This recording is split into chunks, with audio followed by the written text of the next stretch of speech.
Mon premier souvenir de la compréhension du pouvoir du subconscient ne remonte pas à une classe de psychologie ou à la lecture d'un livre de développement personnel révolutionnaire. C'était sur un terrain de baseball de petite ligue, quand j'avais 11 ans. J'étais le gamin qui ne savait pas frapper pour sauver sa vie, 27 retraits consécutifs sur 9 matchs. Pas vraiment le prodige du baseball que mon père espérait. Avant le 10e match, l'entraîneur Miller m'a pris à part. Au lieu des conseils techniques habituels sur la position du coude et le timing du swing, il a dit quelque chose qui a tout changé. « Alex, ce soir, quand tu iras te coucher, je veux que tu passes 5 minutes à t'imaginer en train de frapper la balle parfaitement. Regarde le lancer arriver au ralenti. Ressens ta batte toucher la balle. Entends le craquement. Regarde la balle s'envoler. Fais ça tous les soirs cette semaine. » Je trouvais ça étrange, mais je respectais l'entraîneur Miller. Cette nuit-là, allongé dans mon lit, j'ai fermé les yeux et je me suis imaginé en train de frapper une balle parfaite. J'ai presque pu sentir la vibration de la batte entrer en contact avec la balle, entendre le craquement satisfaisant, voir la balle passer entre le joueur d'arrêt-court et le joueur de 3e but. J'ai fait cela tous les soirs de cette semaine-là, comme on me l'avait demandé. Le match suivant, je me suis présenté au marbre avec le nœud habituel dans l'estomac. Au premier lancer, j'ai frappé et j'ai raté. Au deuxième lancer, encore un coup et raté, mais quelque chose de différent. Je ne paniquais pas comme d'habitude. Au troisième lancer, j'ai frappé et j'ai touché. Ce n'était pas la ligne de frappe parfaite de ma visualisation, mais un bon coup au sol qui m'a amené en toute sécurité au premier but. J'ai regardé l'entraîneur Miller, qui a simplement hoché la tête avec un sourire entendu.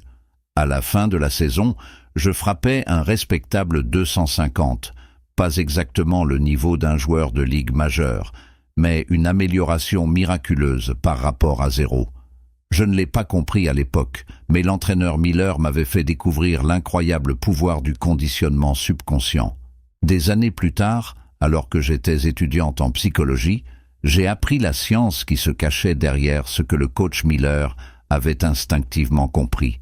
Notre subconscient est une force incroyablement puissante qui façonne nos comportements, nos croyances et même nos capacités d'une manière que nous apprécions rarement. Ce que le coach Miller m'a demandé de faire était une simple forme de répétition mentale, une technique désormais couramment utilisée par les athlètes d'élite, les chirurgiens et les artistes, pour améliorer leurs compétences grâce à une visualisation constante. Mais le pouvoir du conditionnement subconscient va bien au-delà des performances sportives. Il influence pratiquement tous les aspects de notre vie, souvent à notre insu. Ces schémas, croyances et associations inconscients que nous avons accumulés tout au long de notre vie guident silencieusement nos décisions, façonnent nos habitudes et déterminent même nos réactions émotionnelles aux situations. Pensez-y, les chercheurs estiment que notre esprit conscient traite environ 40 bits d'informations par seconde, ce qui semble impressionnant jusqu'à ce que vous appreniez que notre subconscient traite environ 11 millions de bits par seconde. Cela signifie que la plupart de notre traitement mental, nos réactions, nos jugements, nos sentiments et nos comportements, se produit en dehors de notre conscience. J'ai découvert cette réalité dans ma propre vie quand je n'arrivais pas à comprendre pourquoi je continuais à saboter des relations prometteuses. Sur le papier, tout semblait parfait. Je rencontrais quelqu'un de gentil, d'attirant, de disponible, et qui s'intéressait à moi. Les choses allaient bien pendant quelques mois, puis je me retrouvais à m'éloigner, à trouver des défauts, à créer de la distance, jusqu'à ce que la relation s'effondre inévitablement. Après la 3e fois que cela s'est produit, ma meilleure amie Morgane m'a fait asseoir. « Alex, m'a-t-elle dit, as-tu déjà pensé que ce schéma pourrait avoir quelque chose à voir avec le divorce de tes parents quand tu avais 8 ans ?» J'ai immédiatement écarté cette idée. La séparation de mes parents s'était relativement bien passée. Il n'y avait pas eu de traumatisme dramatique, pas de dispute hurlante, juste une explication calme selon laquelle ils s'étaient éloignés et étaient meilleurs en tant qu'amis qu'en tant que partenaires mariés. J'avais bien géré la situation, du moins c'est ce que je pensais. Mais la question de Morgan m'est restée en tête. J'ai commencé à remarquer quelque chose que je n'avais jamais consciemment enregistré auparavant. Mes relations semblaient toujours s'effondrer au bout de 4 mois.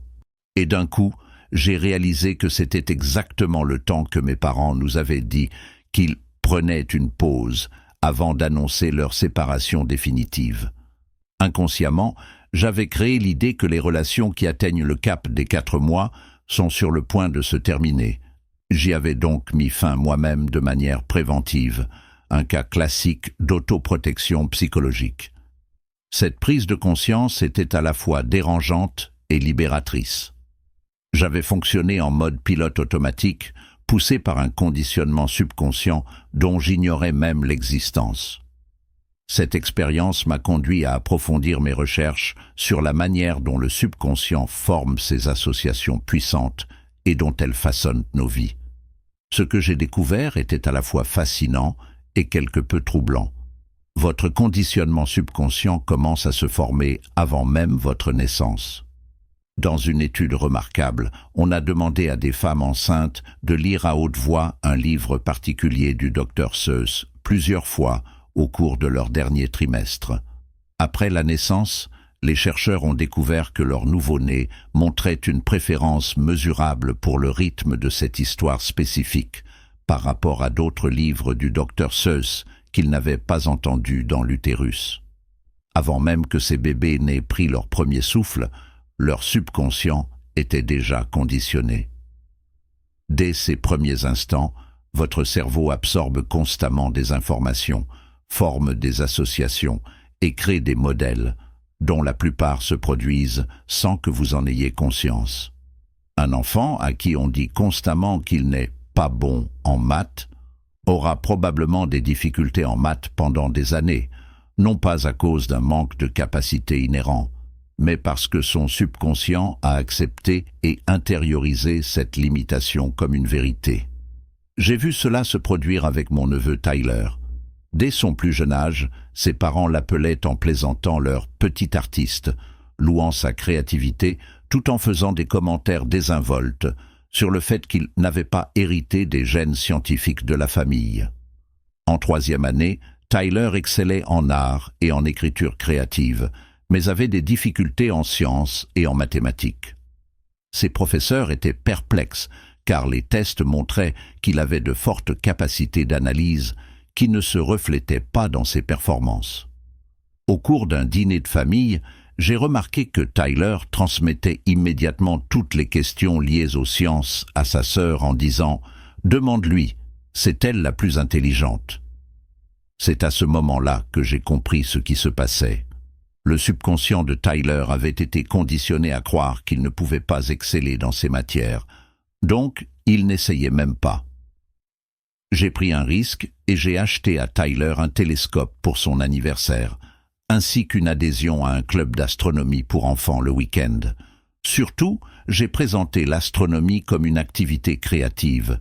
Les artistes ont toujours été fascinés par les étoiles, lui ai-je dit.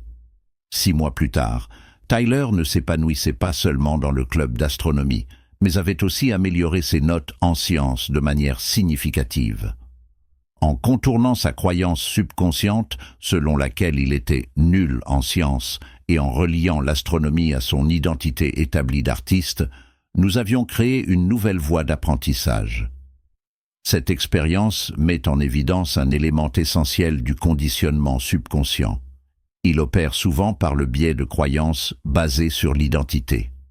Votre subconscient détient des convictions profondes sur qui vous êtes. Je ne suis pas sportif. Je suis un mauvais orateur en public. Je suis toujours en retard. Et ces croyances identitaires influencent vos comportements bien plus puissamment que les intentions conscientes. Pensez à la fréquence à laquelle les gens échouent dans leur résolution du Nouvel An. Ils décident consciemment de faire plus d'exercice ou de manger plus sainement. Mais ces intentions superficielles ne font pas le poids face à des schémas subconscients profondément ancrés.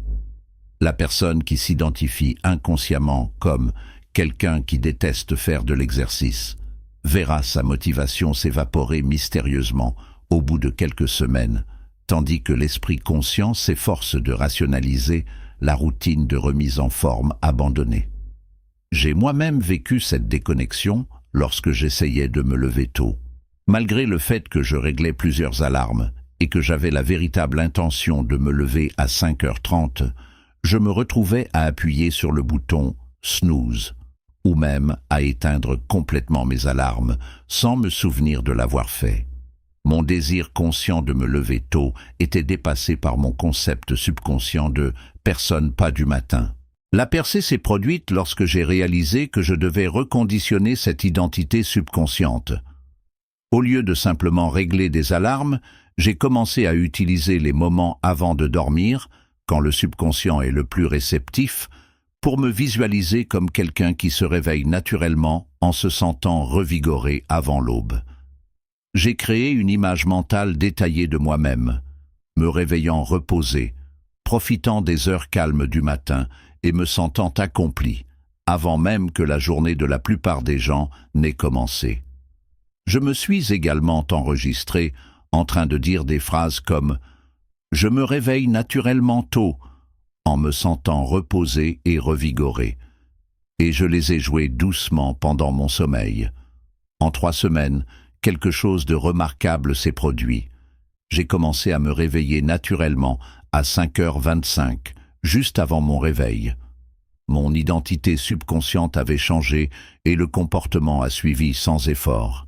Cette expérience m'a appris que le moyen le plus efficace de créer un changement durable n'est pas seulement par la volonté ou l'effort conscient, mais en reconditionnant délibérément les schémas subconscients qui régissent nos comportements automatiques. Mais voici ce qui est vraiment fascinant. Votre conditionnement subconscient ne détermine pas seulement vos habitudes et vos comportements. Il façonne littéralement la façon dont vous percevez la réalité. Les neurosciences ont révélé que votre cerveau n'enregistre pas passivement vos expériences comme une caméra vidéo. Au lieu de cela, il construit activement vos perceptions de la réalité basées sur des croyances, des attentes et des expériences passées. Dans une étude convaincante, des chercheurs ont demandé à des participants de goûter 5 vins différents dont le prix variait entre 5 et 90 $ la bouteille. Les participants ont systématiquement jugé que les vins les plus chers avaient meilleur goût, déclarant avoir plus de plaisir à la fois sur les notes subjectives et sur les scanners cérébraux IRMF. Le hic? Il n'y avait que 3 vins, et certains étaient présentés 2 fois avec des étiquettes de prix différentes. Les attentes subconscientes des participants concernant le prix et la qualité ont littéralement changé la façon dont leur cerveau traitait le goût. J'ai vu ce pouvoir de modelage de la réalité du subconscient à l'œuvre dans ma propre vie. Pendant des années, je me suis considéré comme tout simplement incapable de m'orienter. Une croyance qui avait été renforcée depuis l'enfance lorsque les membres de ma famille plaisantaient sur ma tendance à me perdre. Cette croyance est devenue une prophétie autoréalisatrice. Je devenais anxieux lorsque je me déplaçais dans des zones inconnues, ce qui entravait ma capacité à prêter attention aux points de repère et aux itinéraires, ce qui entraînait davantage de cas de perte, ce qui renforçait encore davantage ma croyance. Le cycle s'est brisé lors d'un voyage en solo à Tokyo. Sans amis ni famille sur qui compter et avec des données cellulaires limitées, je n'avais d'autre choix que de me déplacer seul dans l'une des villes les plus complexes du monde. À ma grande surprise, après la période d'adaptation initiale, j'ai découvert que je pouvais m'orienter assez bien. Ma croyance subconsciente étant temporairement suspendue par nécessité, ma capacité réelle d'orientation spatiale a émergé. Depuis, je suis devenue une navigatrice compétente, pas naturellement douée, mais loin de la personne impuissante en matière d'orientation que je croyais être. Cela illustre une idée essentielle. Beaucoup de nos limites perçues sont en fait un conditionnement subconscient qui peut être modifié. Votre esprit crée des prophéties autoréalisatrices, pour le meilleur ou pour le pire. Lorsque votre subconscient croit que quelque chose est vrai à propos de vous ou du monde, il filtre vos expériences pour confirmer cette croyance, créant un cycle puissant qui peut être soit limitant, soit libérateur. La bonne nouvelle est que, tout comme le conditionnement négatif peut se produire inconsciemment, le reconditionnement positif peut être effectué délibérément. Le subconscient est très sensible à plusieurs méthodes d'influence spécifiques. Le premier principe est la répétition. Votre subconscient apprend en étant exposé régulièrement à des idées, des images ou des expériences. C'est pourquoi la publicité fonctionne. Si vous voyez un logo de marque suffisamment de fois, votre subconscient développe une familiarité qui se traduit par la confiance.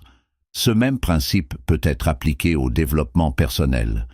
S'exposer régulièrement à une nouvelle croyance ou idée, par des affirmations, une visualisation ou une pratique délibérée, peut progressivement modifier vos schémas subconscients. J'ai découvert le pouvoir de la répétition en essayant de surmonter mon anxiété à l'idée de parler en public. Plutôt que de simplement m'entraîner à prononcer des discours, je me suis enregistré en disant « Je communique avec clarté et confiance » et j'ai passé cette phrase en boucle pendant mon trajet quotidien. J'ai également créé une routine de visualisation dans laquelle je m'imaginais à plusieurs reprises parler calmement et de manière engageante à un public reconnaissant. Après plusieurs semaines de répétition, j'ai remarqué que ma réponse nerveuse automatique commençait à diminuer. Mes mains ont cessé de trembler, ma voix est devenue plus stable et ma présentation a commencé à me sembler plus naturelle. La deuxième méthode puissante est l'intensité émotionnelle. Votre subconscient accorde un poids particulier aux expériences à fort contenu émotionnel. C'est pourquoi un traumatisme peut créer un conditionnement aussi profond, nécessitant souvent une intervention thérapeutique. Mais cela signifie également que des expériences émotionnelles positives peuvent créer un conditionnement positif puissant. Ce principe a été transformateur lorsque j'ai travaillé avec Lisa, une créatrice talentueuse qui luttait contre le syndrome de l'imposteur malgré ses compétences évidentes. Nous avons créé un journal de preuves dans lequel elle a enregistré non seulement ses réalisations, mais surtout ce qu'elle ressentait lors des moments de succès créatifs. En intensifiant et en revisitant délibérément ses expériences émotionnelles positives, elle a commencé à reconditionner son image subconsciente d'elle-même.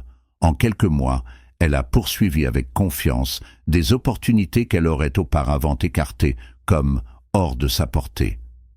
La troisième méthode clé consiste à utiliser le pouvoir de la frontière veille-sommeil. Les moments juste avant de s'endormir et juste après le réveil sont ceux où votre cerveau est dans un état d'onde θ, un état détendu et réceptif, où le subconscient est particulièrement ouvert à une nouvelle programmation. C'est pourquoi lire ou regarder quelque chose d'édifiant avant de dormir et fixer des intentions positives dès le matin peuvent être si efficaces pour reconditionner votre esprit. J'ai fait de cela la pierre angulaire de ma routine de développement personnel. Chaque soir avant de dormir, je passe 5 minutes à passer mentalement en revue ce qui s'est bien passé ce jour-là et à visualiser ce que je veux créer demain. Chaque matin, avant de prendre mon téléphone ou de sortir du lit, je choisis consciemment un objectif positif pour la journée à venir. Ces pratiques simples exploitent l'état θ naturel pour reconditionner mes attentes subconscientes. L'aspect le plus profond du conditionnement subconscient est peut-être la façon dont il façonne nos relations. Les modèles établis dans vos premières relations, en particulier avec les soignants, créent des modèles dans votre subconscient qui influencent toutes vos connexions futures. Si vous avez connu un amour et un soutien constant, votre subconscient s'attend probablement à ce que les relations soient nourrissantes et positives. Si vos premières relations étaient caractérisées par la volatilité ou la négligence, votre subconscient a peut-être formé des attentes très différentes. Mon amie Rachel a lutté pendant des années contre un schéma d'attraction de partenaires émotionnellement indisponibles. Bien qu'elle souhaitait consciemment une relation engagée, elle s'est retrouvée à plusieurs reprises attirée par des personnes qui ne pouvaient ou ne voulaient pas s'engager pleinement émotionnellement. Grâce à une thérapie, Elle a découvert que ce schéma provenait de sa relation avec son père, un homme qui l'aimait clairement, mais qui était rarement présent en raison de sa carrière exigeante. Le subconscient de Rachel avait été conditionné à associer l'amour à la distance émotionnelle. La percée s'est produite lorsque Rachel a réalisé qu'elle pouvait reconditionner ce schéma. Elle a commencé à rechercher et à apprécier consciemment les personnes disponibles émotionnellement dans tous les domaines de sa vie, amis, collègues et éventuellement partenaires amoureux. Elle s'est entraînée à s'asseoir avec la sensation initialement inconfortable d'avoir quelqu'un de pleinement présent et engagé avec elle. Au fil du temps, son subconscient a recalibré ce qui lui semblait normal dans les relations, et son modèle d'attirance a changé en conséquence. Ce processus de reconditionnement nécessite quelque chose d'extrêmement important, la conscience de soi. Vous devez prendre conscience de vos schémas subconscients avant de pouvoir les changer. Cela implique de développer ce que les psychologues appellent le moi observateur, la partie de vous qui peut prendre du recul et remarquer vos réactions, pensées et comportements automatiques, sans s'y identifier immédiatement. J'ai trouvé que la méditation était inestimable pour développer ce moi observateur. La pratique de l'observation de mes pensées sans attachement m'a aidé à identifier des schémas subconscients que je n'aurais jamais remarqués autrement, comme ma tendance à remettre à plus tard, non pas lorsque les tâches sont difficiles, comme je l'avais toujours supposé, mais spécifiquement lorsqu'elles impliquent une évaluation sociale potentielle. Cette prise de conscience m'a permis de cibler la véritable peur subconsciente, le jugement plutôt que le problème de surface, la difficulté de la tâche. La journalisation est un autre outil puissant pour développer la conscience de soi. En enregistrant régulièrement vos expériences, vos réactions et vos schémas, vous commencez à voir les thèmes et les déclencheurs que votre esprit conscient pourrait autrement manquer. Une de mes clientes a découvert, grâce à la journalisation, que ces crises d'anxiété n'étaient pas aléatoires comme elle le croyait, mais qu'elles étaient constamment déclenchées par des situations qui faisaient écho à une expérience d'enfance où elle était pointée du doigt et critiquée devant les autres. Mais même avec la prise de conscience, le reconditionnement du subconscient prend du temps et de la cohérence. Contrairement à l'esprit conscient, qui peut changer sa façon de penser instantanément, le subconscient évolue progressivement, par exposition répétée à de nouveaux schémas et associations. Cela explique pourquoi le changement personnel suit souvent une progression de 2 pas en avant, 1 pas en arrière. Votre nouveau conditionnement renforce votre force, mais les anciens schémas peuvent se réaffirmer sous le stress ou dans des déclencheurs familiers. J'ai vécu cela lors de mon parcours pour surmonter l'anxiété sociale. Après des mois de progrès grâce à diverses techniques de reconditionnement, je me suis retrouvé à revenir à d'anciens comportements d'évitement pendant une période de travail particulièrement stressante. Au début, je me suis reproché d'avoir échoué, mais j'ai ensuite réalisé que cette régression temporaire faisait partie du processus. Au lieu d'abandonner, j'ai redoublé d'efforts dans mes pratiques de reconditionnement et j'ai dépassé le palier. Le revers était temporaire, mais la percée finale était permanente. Cela met en évidence quelque chose de crucial. Reconditionner votre subconscient ne consiste pas à atteindre la perfection. Il s'agit de changer le schéma dominant au fil du temps. Même le conditionnement subconscient le plus enraciné peut être reprogrammé grâce à un effort persistant et ciblé. L'une des méthodes de reconditionnement les plus puissantes que j'ai rencontrées combine plusieurs principes dont nous avons parlé. La désensibilisation progressive. Cela consiste à s'exposer progressivement à des situations qui déclenchent des réactions subconscientes indésirables, tout en maintenant un état de relaxation ou d'émotion positive. Au fil du temps, votre subconscient forme une nouvelle association avec le stimulus déclencheur précédent. J'ai utilisé cette approche pour surmonter une peur débilitante de l'avion qui limitait ma vie personnelle et professionnelle depuis des années. Plutôt que de me forcer à monter dans un avion dans un état de terreur, ce qui ne ferait que renforcer la peur, j'ai créé une séquence progressive. D'abord regarder des vidéos d'avion tout en pratiquant des techniques de relaxation, puis visiter un aéroport en tant qu'observateur, puis m'asseoir dans un avion cloué au sol pendant une visite de l'aéroport, et ainsi de suite. Chaque étape a reconditionné mon subconscient pour qu'il associe les avions au calme plutôt qu'à la panique. Aujourd'hui, je peux prendre l'avion avec un minimum d'anxiété, non pas parce que j'utilise ma volonté pour supprimer la peur, mais parce que mon subconscient ne génère plus de réaction de peur. Cet exemple illustre ce qui pourrait être l'idée la plus importante à propos du conditionnement subconscient.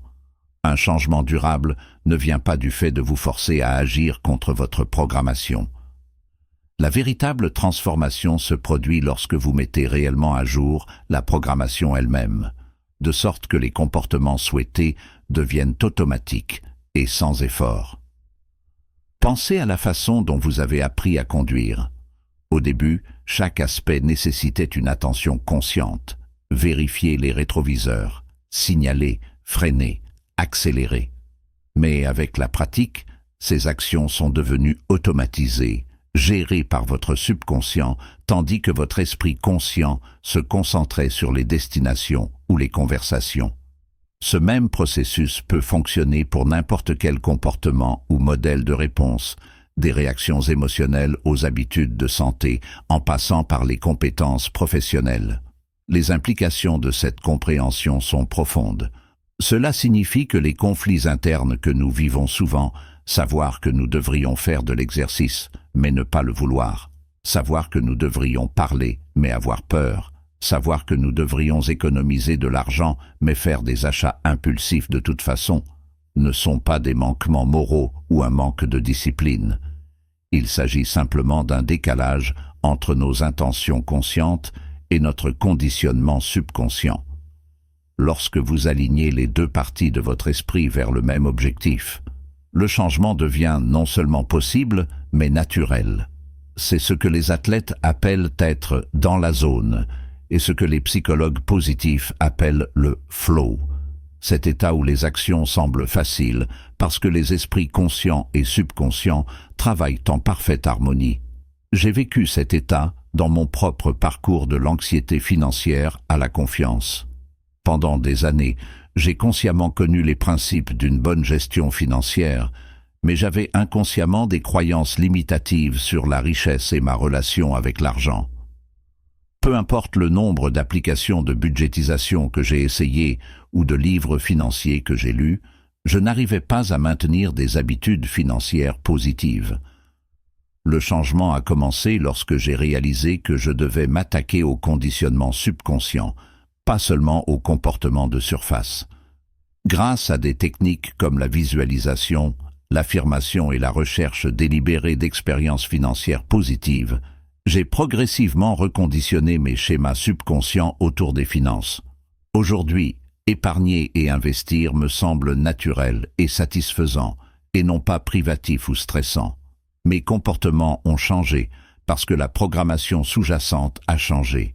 C'est peut-être la plus grande leçon que j'ai apprise sur le pouvoir du conditionnement subconscient.